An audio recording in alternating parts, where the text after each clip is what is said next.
ವೀಕ್ಷಕರೇ, power star Puneeth Rajkumar ಅವರ ನಿಧನದ ನಂತರ ನೋಡೋದಿಕ್ಕೆ ಥೇಟ್ ಪುನೀತ್ ರಾಜ್ಕುಮಾರ್ ತರನೇ ಕಾಣ್ತಿದ್ದಾರೆ ಅಂತ ಸೋಷಿಯಲ್ ಮೀಡಿಯಾಗಳಲ್ಲಿ ಸಾಕಷ್ಟು ವೈರಲ್ ಆಗಿದ್ದ ಮತ್ತು ಸುದ್ದಿ ಮಾಧ್ಯಮಗಳಲ್ಲಿಯೂ ಕೂಡ ಜೂನಿಯರ್ ಅಪ್ಪು ಅಂತಲೇ ಖ್ಯಾತಿಯನ್ನ ಪಡೆದಿದ್ದ ಆನಂದ್ ಆರ್ಯ ಅವರ ಈಗಿನ ಸಿಚುವೇಶನ್ ಅನ್ನ ನೋಡಿದ್ರೆ ನಿಜಕ್ಕೂ ಕಣ್ಣೀರು ಬರುತ್ತೆ.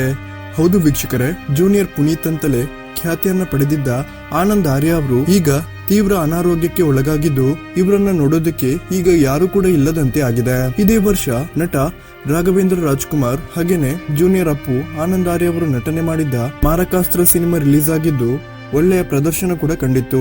ಅವತ್ತು ಸಿನಿಮಾ ರಿಲೀಸ್ ಆದಾಗ ತಮ್ಮ ವ್ಯೂಸ್ಗೋಸ್ಕರ ಜೂನಿಯರ್ ಅಪ್ಪು ಆನಂದ್ ಆರ್ಯ ಅವರ ಬಗ್ಗೆ ಸುದ್ದಿ ಮಾಡಿದ್ದ ಅದೆಷ್ಟೋ ಮಾಧ್ಯಮಗಳು ಈಗ ಆನಂದ್ ಆರ್ಯ ಅವರು ತೀವ್ರ ಅನಾರೋಗ್ಯಕ್ಕೆ ಒಳಗಾಗಿ ಸಹಾಯ ಕೇಳುತ್ತಿರುವಾಗ ಯಾವ ಮಾಧ್ಯಮಗಳು ಕೂಡ ವರದಿ ಮಾಡುತ್ತಿಲ್ಲ ಅನ್ನೋದೇ ಬೇಸರದ ಸಂಗತಿಯಾಗಿದೆ.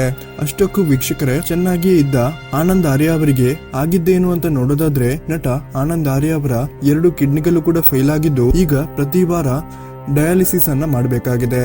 ಡಯಾಲಿಸಿಸ್ ಮಾಡೋದಕ್ಕೂ ಕೂಡ ಪ್ರತಿ ವಾರ 25,000 to 30,000 ರೂಪಾಯಿ ತನಕ ಹಣ ಕೂಡ ಬೇಕಾಗಿದೆ. ಅಷ್ಟೇ ಅಲ್ಲ, 2 ಕಿಡ್ನಿಗಳು ಕೂಡ ಫೇಲ್ಯೂರ್ ಆಗಿದ್ದು ಈಗ ಸಹಾಯದ ನಿರೀಕ್ಷೆಯಲ್ಲಿ ಇದ್ದಾರೆ.